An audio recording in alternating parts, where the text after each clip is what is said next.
ora, o Senhor nos direciona e a gente tem ação. E quando a gente tem essa ação, a gente tem que fazer. Quando a gente tem esse direcionamento, a gente tem que fazer. Porque às vezes eu vejo as pessoas esperando que Deus faça tudo. Tudo eu estou orando aqui, Deus vai fazer tudo na minha vida.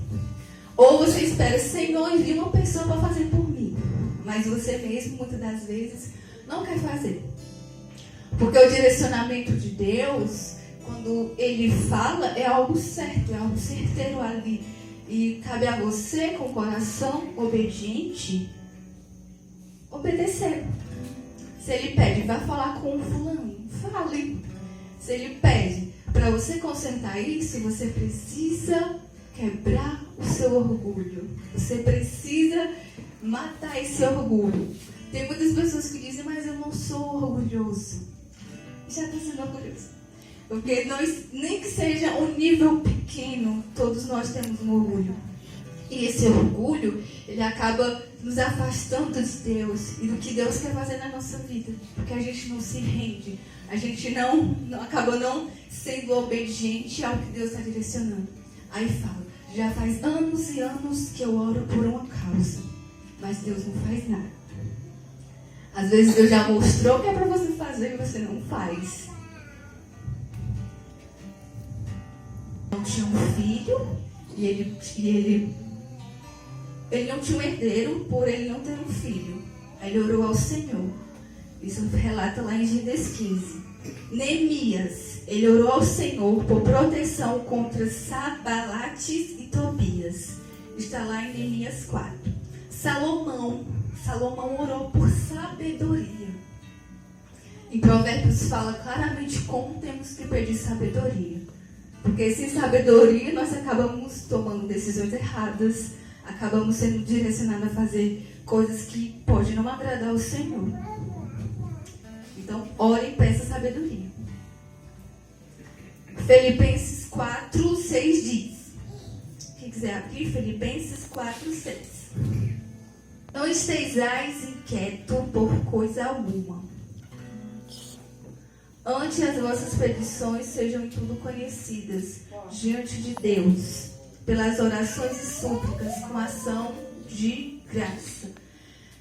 Será que Deus é conhecedor das suas súplicas? Será que Deus sabe o que está passando na sua vida? Sim, amada, Ele sabe, porque Ele sabe de tudo. Mas será que Ele sabe pela sua boca?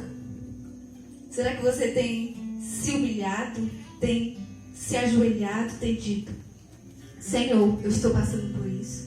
Senhor, não sei o que fazer nessa situação. Será que Ele já ouviu da sua boca? Será que Ele é conhecedor de tudo que está se passando na sua vida? Daquilo que você está precisando? Da dificuldade que você tem enfrentado? Dos desafios?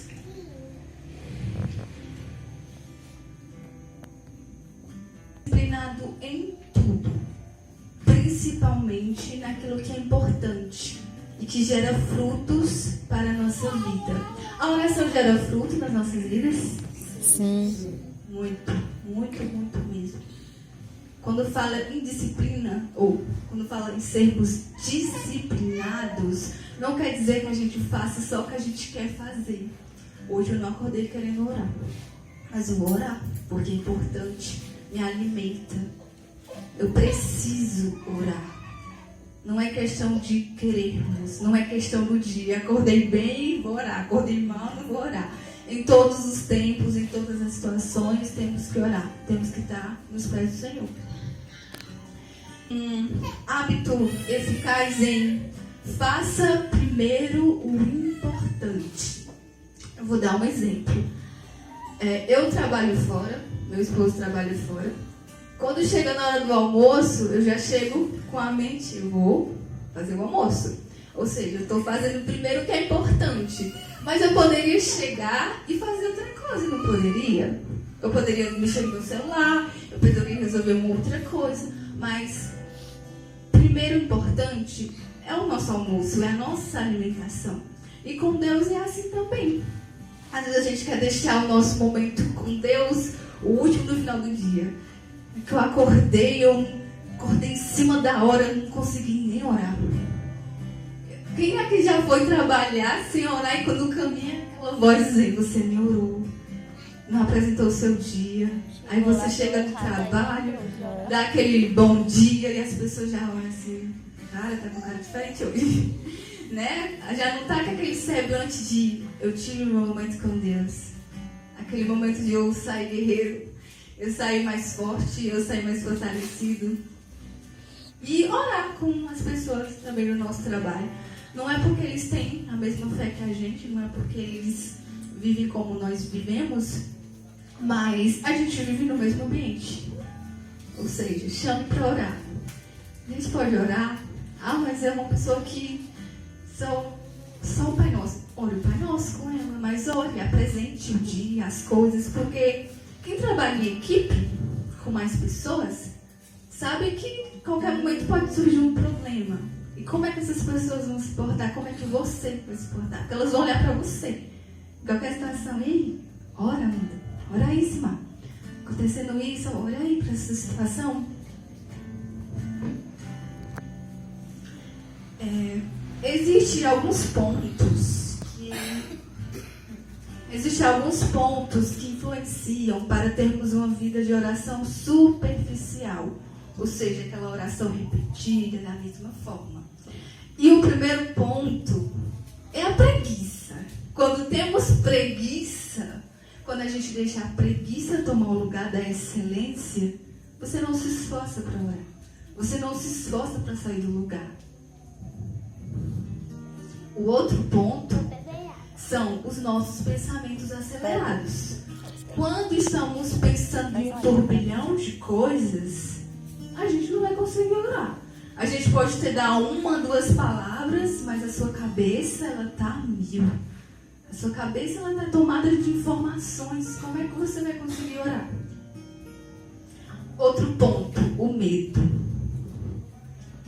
O medo, ele paralisa você de uma forma que você olha para os lados. Você olha para todos os lados, não sabe nem o que está pensando, não sabe nem como orar. Preocupações. Uma pessoa, quando ela está preocupada, ela pensa tanto na situação que a situação fica enorme. Mas ela nunca vai olhar para a solução. Ela até sabe que ela tem que orar. Ela pode até se ajoelhar para orar. Mas ela não permite que a mente e o corpo dela seja conectada com a presença de Deus. Porque está tomado por um sentimento de preocupação muito grande. Outro ponto, insegurança. A pessoa fica tão inseguro que ela nem crê no que ela está orando. Nossos achismos. Às vezes a gente quer, eu acho que é assim, eu acho que é assim, eu acho que deve ser assim, assim, assim, e não faz nada. É o achismo. Falta de prioridade. Prioriza de um tudo, mas não prioriza seu momento com Deus. Às vezes até fala, mas eu não tenho tempo. Meu tempo não deu hoje, não consegui orar, não consegui ler a palavra hoje. É falta de prioridade. Porque a gente tem tempo para fazer tudo. E o nosso principal é a nossa vida com Deus. É a nossa oração. É falarmos com Ele. Outro ponto, a frieza espiritual. A frieza espiritual, ela deixa você de uma forma que você não quer orar. Alguém chamou você para orar? Não, hoje eu tenho muito compromisso. Vamos nos reunir com alguns irmãos. Hoje não vai dar. A pessoa está fria. A pessoa não tem prazer em orar. Distrações. Nos tempos de hoje, a gente tem muitas distrações. Temos muitos afazeres, temos a tecnologia, temos diversas coisas para fazer que rouba esse momento. Cabe nós, sabermos analisarmos. Há momentos em que a gente tira para fazer alguma coisa, isso não é errado, mas isso não pode tomar o lugar de Deus. Seja disciplinado. Se você gosta de fazer alguma coisa que você vê que leva um pouquinho de tempo, veja um dia na semana. Esse dia, nesse dia aqui, eu vou fazer, tirar essa meia hora, essa hora para isso. Mas o principal, o importante, orar com Deus, estar com Deus, falar com Deus. Nossa lógica. Tem aquela pessoa que ela tem que achar lógica em tudo. Pra tudo tem que ter uma lógica. Por que eu tenho que orar? Por que eu tenho que orar por isso? Por que isso? Por que isso, Amanda? Sempre fica perguntando, querendo uma lógica, querendo coisas concretas. Ninguém explica Deus. As coisas de Deus é grandiosas demais pra gente tentar dar lógica. Pra gente tentar achar uma coisa. Isso explica isso, isso responde isso. É lógica. É querer dar lógica em tudo. Falta de conhecimento da palavra. Quando você não lê a palavra, quando você não se alimenta da palavra, às vezes você não fica se perguntando, eu não sei, não consigo falar, eu não sei nem o que falar. Você tem lido a palavra, tem se alimentado da palavra, sabe o que está sendo dito lá, para que você use na sua oração, para que você mencione. Você tem conhecido histórias de pessoas na Bíblia, a qual venceram, passaram por dificuldades, mas que foram obedientes ao Senhor.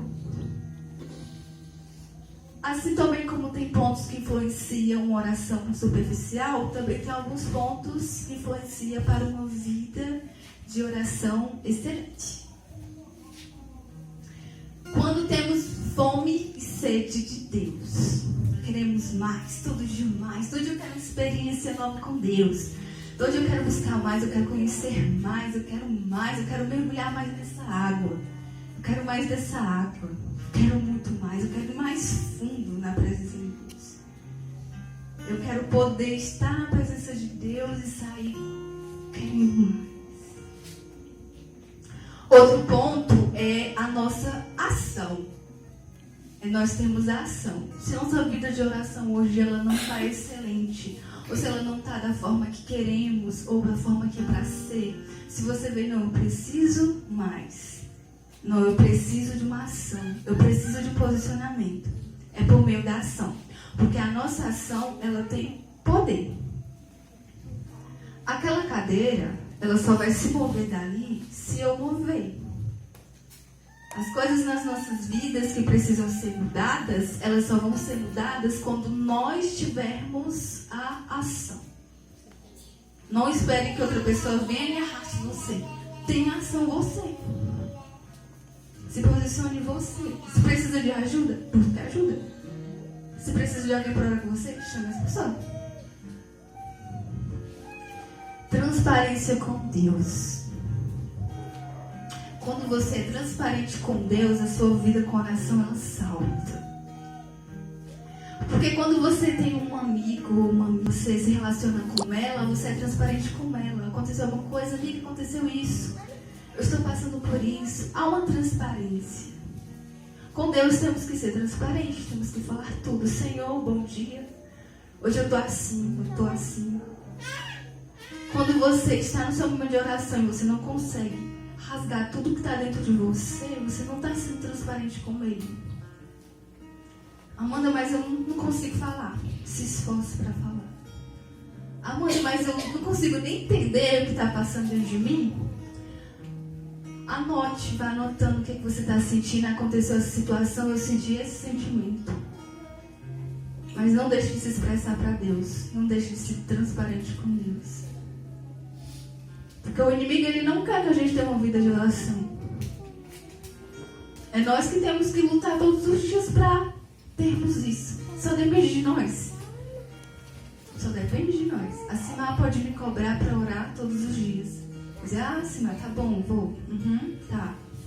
Só vai chegar um tempo que ela não vai falar mais e eu vou ficar em uma frieza. Aí é onde eu preciso que Deus pegue minha mão. Onde eu preciso que alguém segure na minha mão. Porque eu já não tenho forças. E eu preciso de forças para caminhar. Eu preciso de sustento para que eu me ponha em pé. E é Deus que nos sustenta. Amém? Amém. Orar com alguém eu acho muito fundamental. Porque ele motiva, a pessoa lhe motiva a orar. A pessoa lhe ajuda na oração. Você Se você não tem alguém que você ore junto, procure. Se você ora com uma pessoa que lhe acompanha, que lhe direciona, busque alguém para você orar junto. Porque a palavra fala que quando estamos sozinhos, né, ninguém está ao nosso redor. Quando temos alguém, é melhor. Quando você, Amanda, eu estou passando por essa situação, não estou conseguindo orar. Você me ajuda a orar? Ajuda. Eu estou passando por essa situação, aqui eu estou tendo esses pensamentos, não estou conseguindo alinhar os meus pensamentos. Você me ajuda a orar pela minha mente? Amém?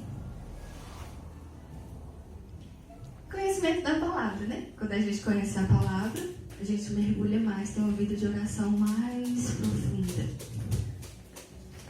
E também temos a colheita de uma vida de oração de excelência. Temos alegria, temos confiança, temos amor, temos uma mente transformada e renovada. A nossa mente, ela tem que passar por uma renovação, por uma transformação. Porque quando eu aceito Jesus, eu recebo um novo coração. Mas eu não recebo novamente. Aqui tem que ser você que tem que mudar. Enquanto nós existirmos, enquanto nós estivermos nessa terra aqui, a gente vai ter uma batalha na nossa mente. A gente vai se deparar com sentimentos, com pensamentos. É onde nós, como cristãos, temos que guiar. Isso que eu estou pensando não está certo. Eu vou mudar os meus pensamentos. Quando eu estiver lendo, eu não só vou ler por ler. Eu vou ler e eu vou